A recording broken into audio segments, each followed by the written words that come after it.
अयोध्या से खबर है, जहां प्रदेश के कृषि मंत्री एवं अयोध्या जनपद के प्रभारी मंत्री सूर्य प्रताप शाही ने राम जी बिल को लेकर मीडिया के सामने केंद्र सरकार का पक्ष रखा। उन्होंने कहा कि बिल के तहत अब योजना को कानूनी गारंटी प्रदान की जाएगी। मनरेगा के अंतर्गत रोजगार गारंटी को 100 दिनों से बढ़ाकर 125 दिन किया गया है, जिससे मजदूरों को पूरे 125 दिन काम मिलने की सुनिश्चित व्यवस्था होगी।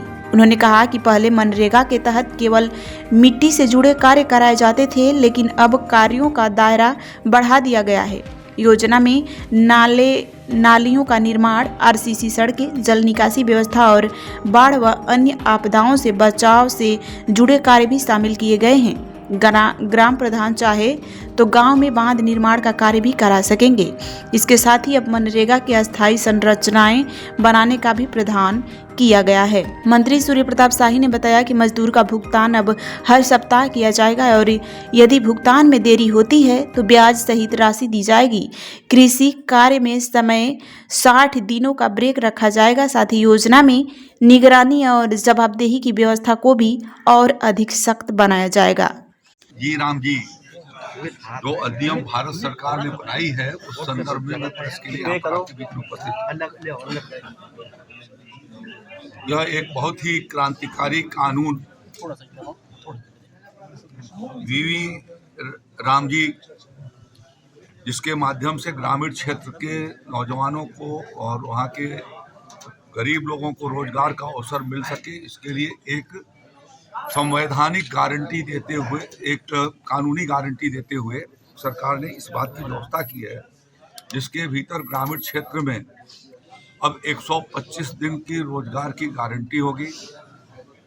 साथ में जब खेती बाड़ी के समय आते हैं, पिक टाइम आता है 2 महीने का, तो वो हॉलीडे टाइम होगा, जिसके भीतर उस मजदूर को इस बात की सुविधा होगी कि वो जा करके खेती बाड़ी के काम में भी वो उपयोग कर सके। इस अधिनियम के माध्यम से ये प्रयास किया है कि ग्रामीण क्षेत्र के भीतर परमानेंट एसेट क्रिएट किए जाएं और गांव के विकास की दृष्टि से विकसित गांव तैयार करके विकसित भारत की व्यवस्था का जो संकल्प है उसको पूरा किया जाए। और इसलिए ग्रामीण इकाई से उन सारे का जो आधारभूत संरचनाएं हैं उनके बारे में ग्राम पंचायतों को इस बात का अधिकार होगा कि वो उसको तय करें। और अभी तक जो मनरेगा चल रही थी उसके भीतर सिर्फ मिट्टी के काम या अस्थायी काम हुआ करते थे, परमानेंट एसेट क्रिएट किए जाने की व्यवस्था उसके भीतर नहीं थी, जिससे लाखों करोड़ रुपया खर्चा होने के बावजूद भी जमीन पर उसका कोई प्रभाव दिखाई नहीं दे रहा है और इसलिए इसका एक व्यापक बदलाव किया गया है।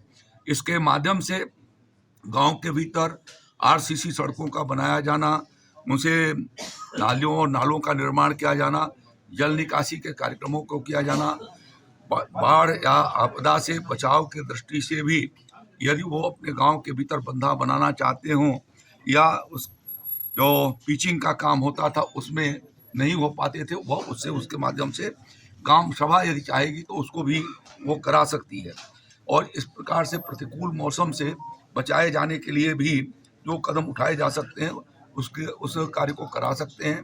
गांव में स्टेडियम बनाना और बाकी चीज़ें जो गांव के लोग यदि तय करते हैं तो उस दृष्टि से यह विकसित गांव के होने से विकसित भारत का संकल्प शीघ्र पूरा किया जा सकेगा।